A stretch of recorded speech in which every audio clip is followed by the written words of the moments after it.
Okay, episode 2. What, like, whole entire season of this? Like, just I don't know, forever.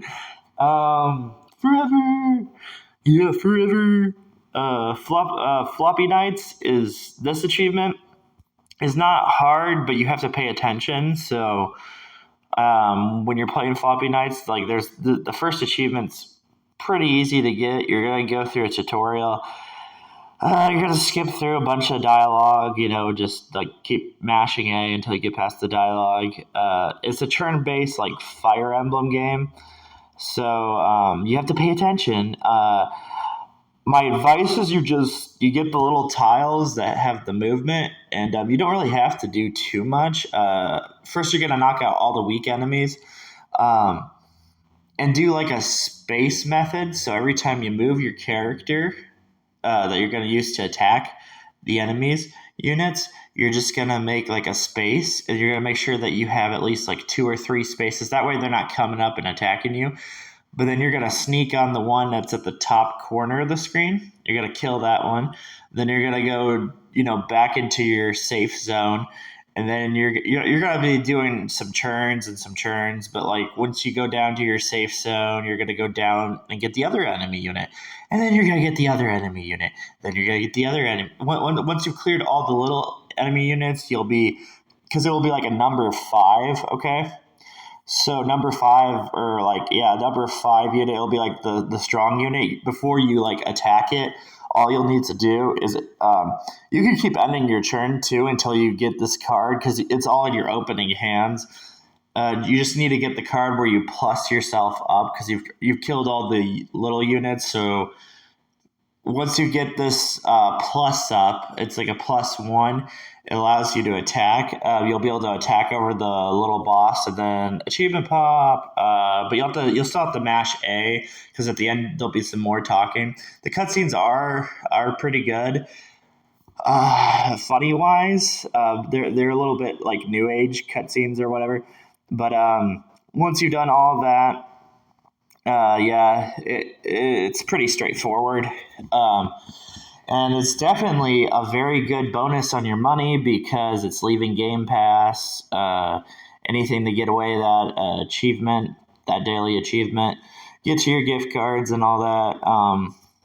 But yeah, it's gonna take a bit, but it's not gonna take a long time. And then once you're done, you're done. The daily song thing is this thing I started because I'm a little bit of a Mr. DJ kind of guy. King Gizzard 22B. Yeah, we're not getting into any mysterious topics. Don't worry. Just type in King Gizzard 22B on YouTube or whatever music finder you have. It's a good song, just a good little jam to listen to.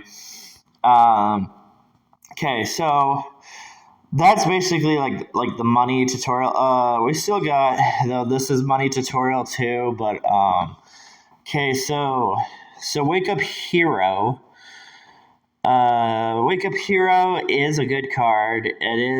That's the reason this random hero player that's top. It is a card.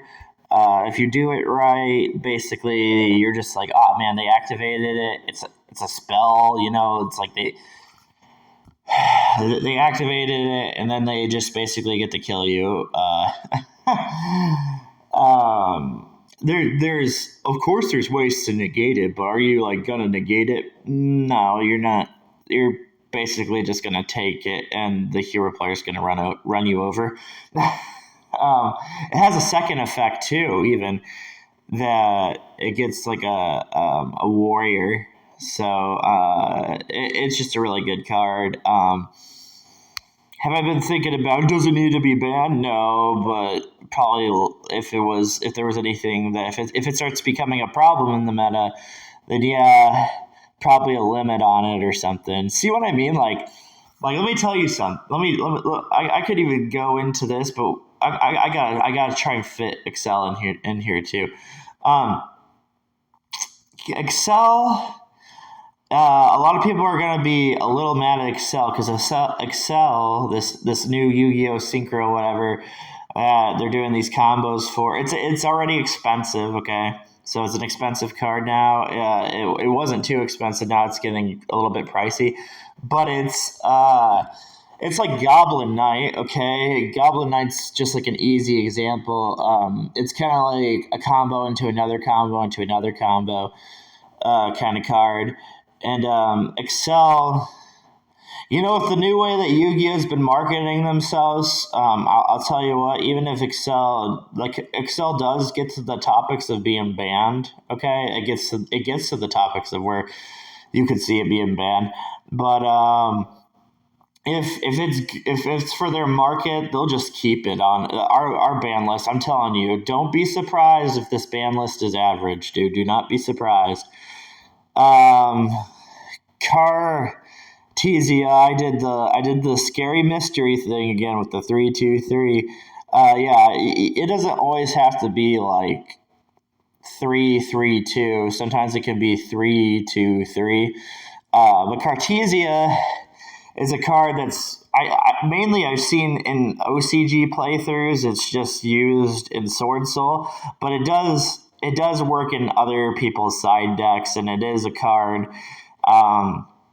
Yeah, it's another money card. See what I'm saying? Like when you start adding all these money cards and you see like the problem with their market and why people are like, I'm telling you, a lot of people in the Yu-Gi-Oh community right now, we're all frustrated because the ban list it's not came out.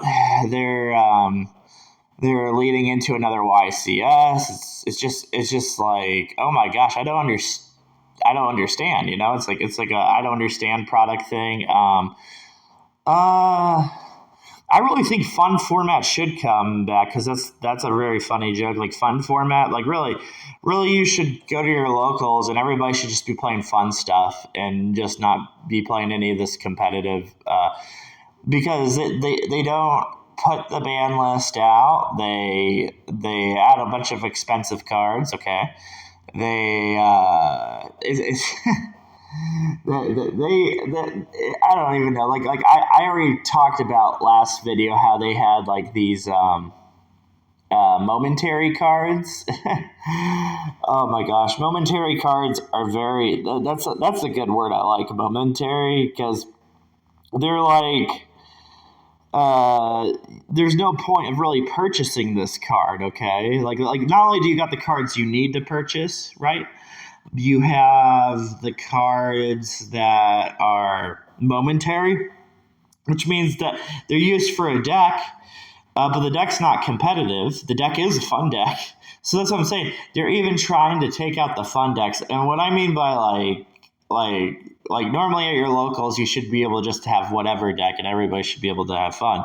But now they're making these other cards expensive. So if you want to play Yu-Gi-Oh, basically it's like you're buying an expensive card, you're buying another expensive card. So it's all Monopoly. I mean, it's a paper card game, and I mean, honestly, Master Duel is really fun. Rush is superb. Yeah, Rush on the Switch is very good. Rush is a must. Master Duel is free, so that's what makes it good. DB book you can always play.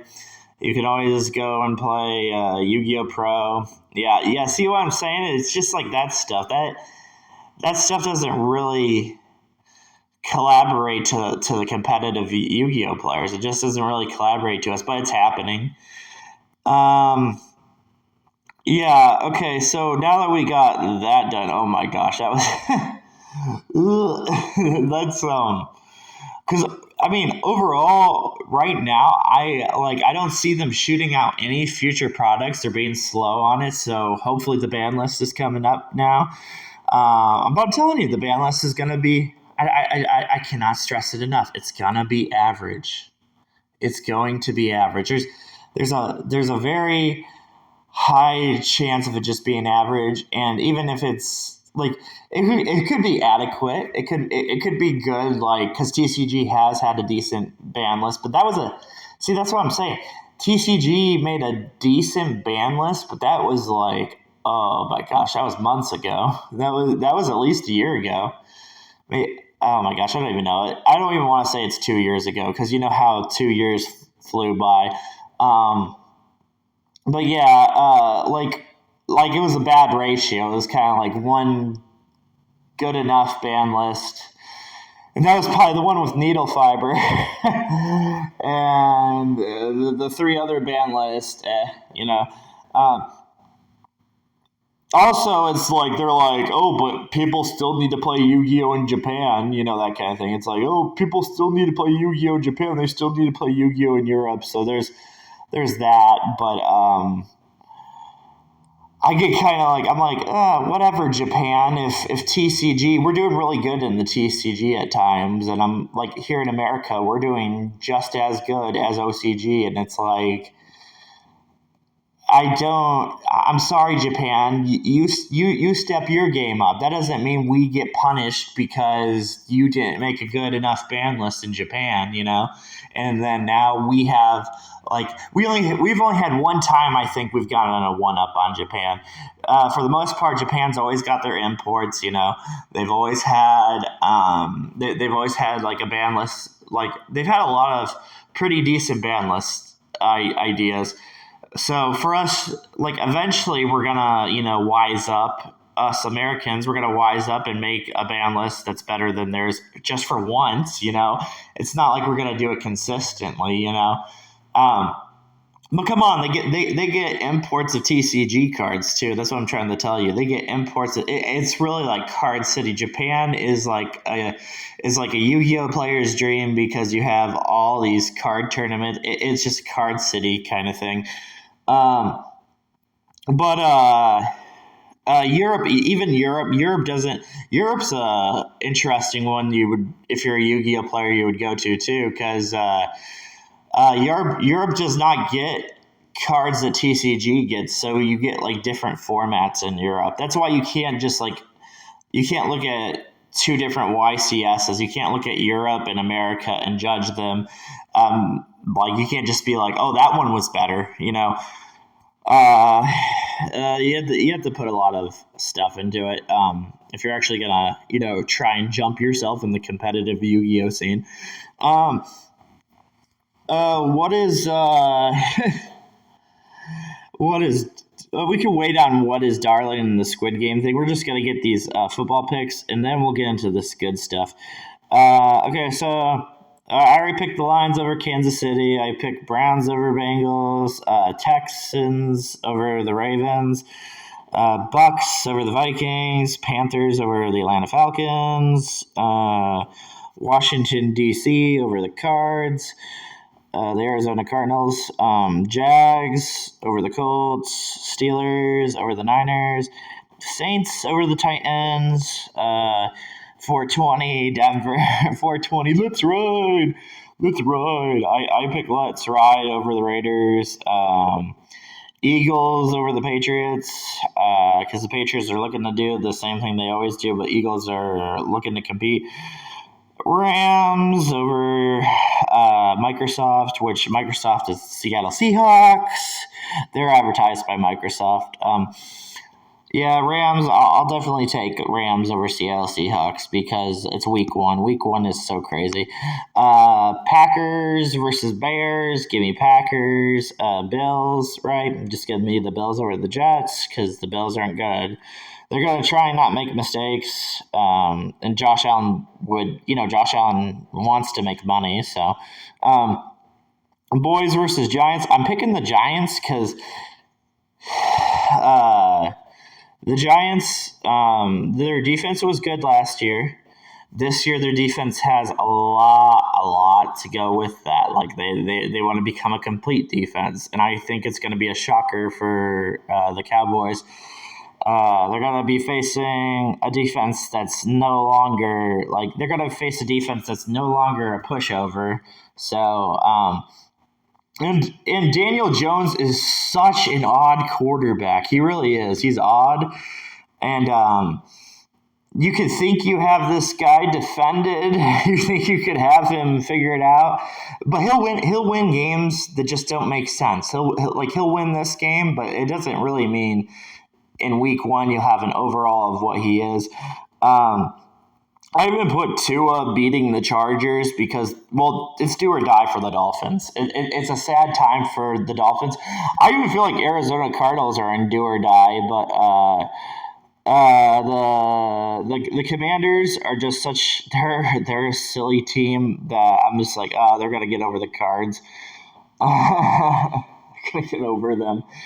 Because the Cards are just injured too, so it's really hard to go into a game like that when you're injured. And basically, DC has this hard thing where they have to compete with the Eagles, the Cowboys, and the Giants, and it's just a tough division to be in. Yeah, I even put the Bucks over the Vikings because the Vikings, they could make some solid improvements. Sure, there's a chance they could make some solid improvement, but the Bucks. Oh boy, the Bucks are not really happy, especially with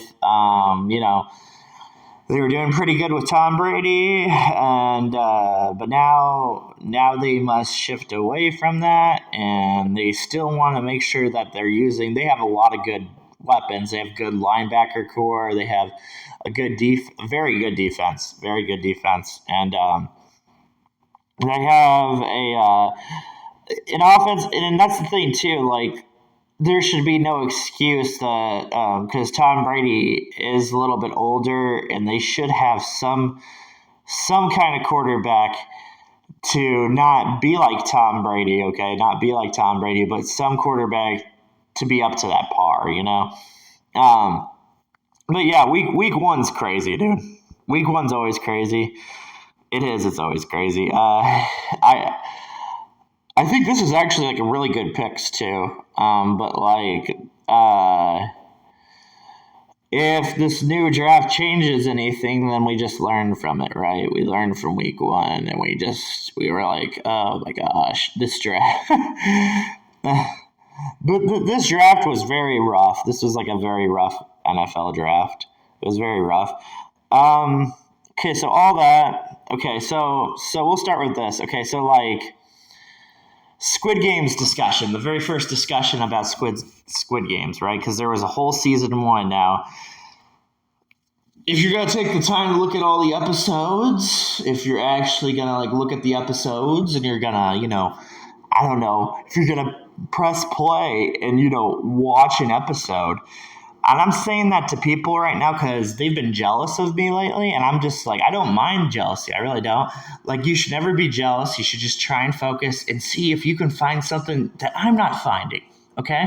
So if you can find something that I'm not finding, do it. But if you can't, just calm down and figure it out. Okay? I mean, it's a lot of smart stuff, dude. I'm telling you. Even me discovering the Shadow of Colossus secret, even me discovering that and then telling about it, I'm telling you, I'm really trying to tell you, it took a long time for that one. It took a really long time. That took way too long. There was too many distractions too. I finally got away from distractions. There's tons of games that are distraction. There's TV shows that are distractions. There's movies that are distractions. There's all kinds of things that are distracting you in life. So you have to learn what you're good at, and then you have to learn what you're bad at. See, that's what I'm saying. You have to like sit there and learn. And right now, like I know currently, like I have people paying attention. I have like so many people paying attention in different ways because YouTube works different. Even if you get like a few views on your videos, or you get like, there's always a way that people are really into your content and looking at your content through different ways, through spread of words, spread of mouth. There was literally this Xbox. My secret from Shadow of Colossus has been listened to so much that you literally have now like Game Pass profiles, Xbox Game Pass profiles. They can like, I don't know how many things they can post on their pictures because there is sometimes the accounts do get banned if they get like a picture that's copyright or like all that stuff. But like for the most part, they'll let you get almost any picture on there. And I saw there was this recent gamer profile picture. That's how much they're invested into my secret. Do you know what I mean? Like I'm not working with like one person. I'm not working with one person critiquing my work.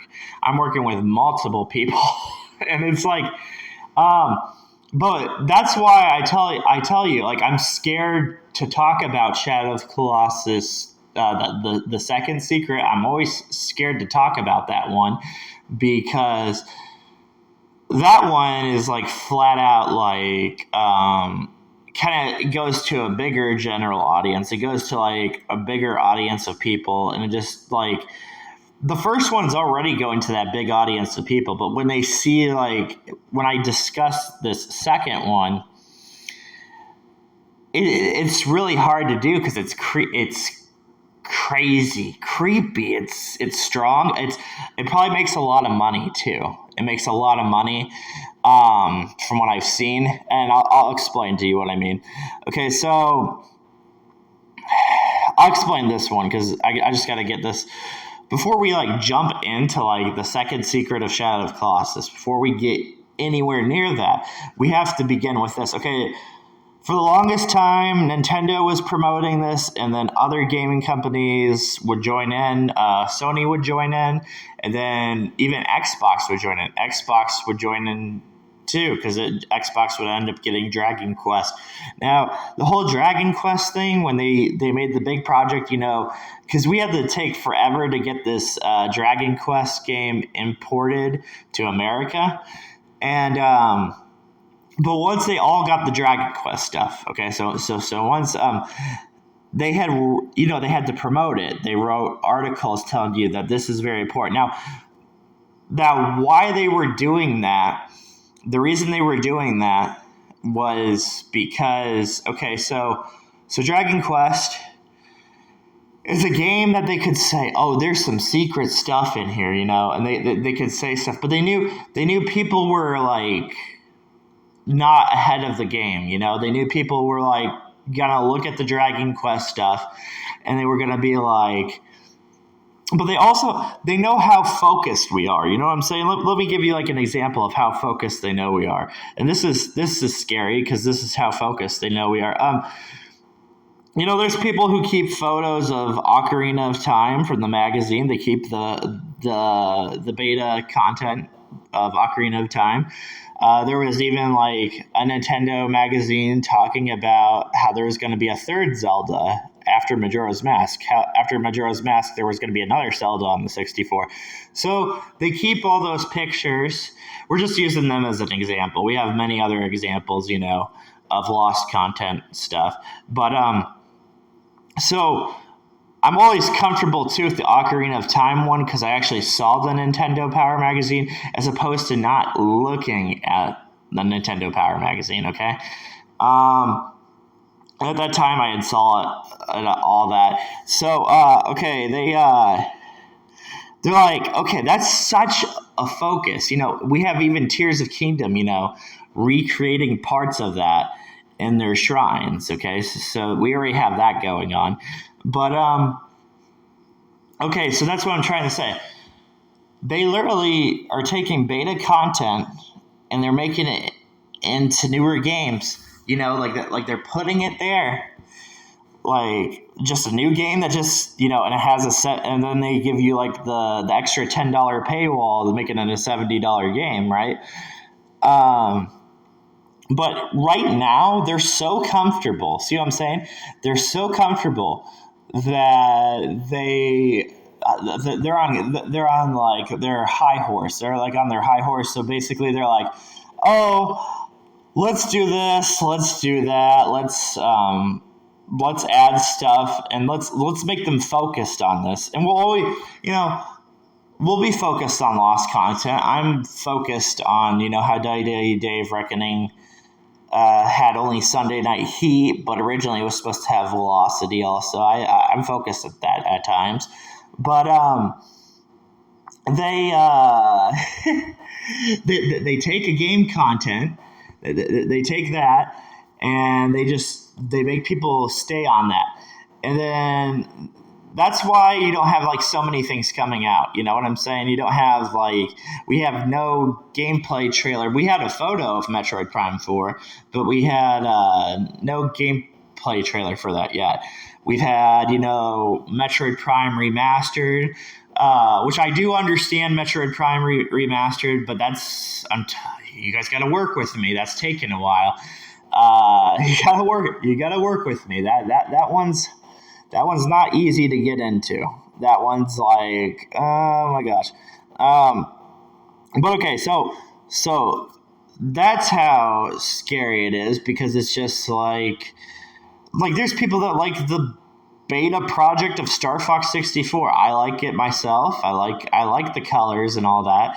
The colors and the way it was presented. I enjoyed it. I wanted it. I was like, I wanted it. A lot of people wanted that over what the final product of Star Fox 64 was. Okay, so that's what we wanted. We wanted that, but instead, but they change all the time, and then they go to different games. I mean, how else do you think we have a game like Animal Crossing? They go to different projects and stuff. So okay. Squid Game discussion. Like we're gonna do this. Okay. The episode with the glass bridge, the bridge where they're like running across the glass bridge, and they're like, there's so many things happening. There's the female that everybody was annoyed with. Like they were annoyed by her cringiness. They felt like cringe towards her, and she hugs the guy. But there's so many distractions in that episode. Okay, but let's get to this. Okay. So they have the lights in the background, okay? They have the lights. I've already told you about L. Now, people really don't pay attention to what I've seen.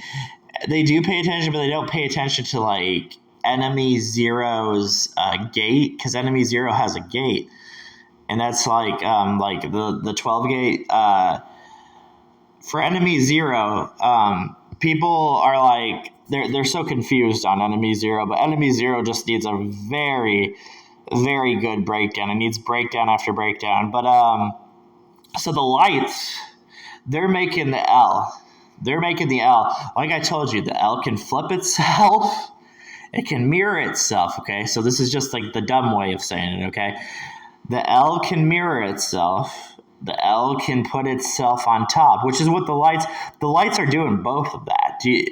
That's one of the creepiest parts of Squid Games. I think that's even creepier than most of the things in Squid Games, because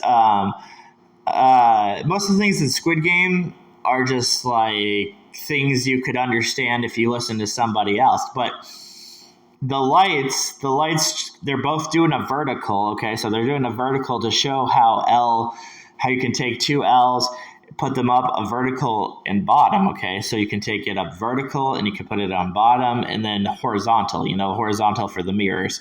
So those lights. Well, also another thing is let's get into the confusing part of these lights. Are very confusing, dude. They're confusing because the lights definitely look like not only a thing you would see like at a bonfire party, right? But the lights also, yes, they do. They look like Bangkok. The trips to Bangkok where people like on YouTube, you just see them recording things in Bangkok where there's like the alleys, and there's like the market shops where you buy stuff, where you can buy stuff from there. But yeah, the lights have that. And it would seem they're doing more of that because that's an interesting area of Bangkok rather than just doing like camping stuff. But they also, you see what I'm saying? They're doing dualism. They're doing like two meanings, like, because it's like a puzzle. It's like a good puzzle. It's just like a good brain food, like brain food.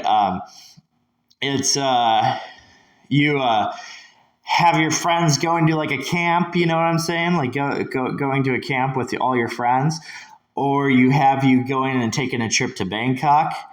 And they put that really quickly in there. over time it's probably going to change too. You know what I'm saying? Like over time it's probably going to and there's a chance the season 2 doesn't even follow up on this, you know. But yeah, there's that little light before they're showing like all the people panicking and like cuz you're already panicked with just trying to get across the bridge, you know. So that was the whole part of that scene.